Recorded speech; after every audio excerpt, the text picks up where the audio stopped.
Today we're going to go over the relationship among matter, atoms, and compounds.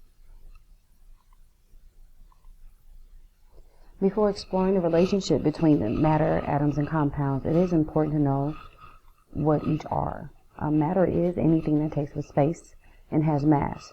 For example, gold is a solid matter and water is a liquid matter. So basically everything is matter, which is composed of elements. Elements are composed of atoms. Atoms come together and form compounds. That's the relationship among them. All right, there are different states of matter. Solid, there's a solid matter, which like you would have in a diamond or even like a glass. Liquid matter like juice or water. Gas matter, which is like clouds. And plasma, which is what is used inside of neon lights. Now atoms are the smallest unit in which matter can be divided without the release of electrically charged particles. It also is the smallest unit of matter that has the characteristic properties of a chemical element. The atom is the basic building block of chemistry. Okay, now there are different parts of the atom. There are protons and neutrons, which are located inside of the nucleus. The protons have a positive charge. Neutrons, they have no charge. Okay, electrons are the smallest of the three particles that make up an atom. The electrons are found in the shell or orbitals that surround the nucleus, and they actually have a negative charge. This is the picture of an atom, and the atom is actually complete when it is electrically neutral.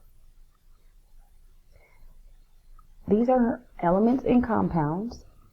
The elements contain only one kind of atom, like helium or oxygen. Now, when you look into some type of compound, they usually have two or more kinds of atoms, like in H2O. Okay, the compounds can be classified into two types, molecular compounds and salts. In molecular compounds, atoms combine with each other through covalent bonds, and salts is held together with ionic bonds. These are the two types of bonds out of which every compound is made of, which all equal to some form of matter.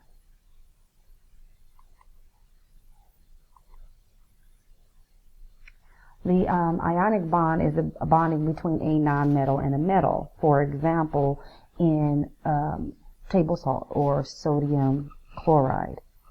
It's a metal and a nonmetal bonding together here. You can see that there's one atom of sodium and one atom of chlorine. Now, when this happens, the metal atom loses one or more of its electrons to the non-metal atom.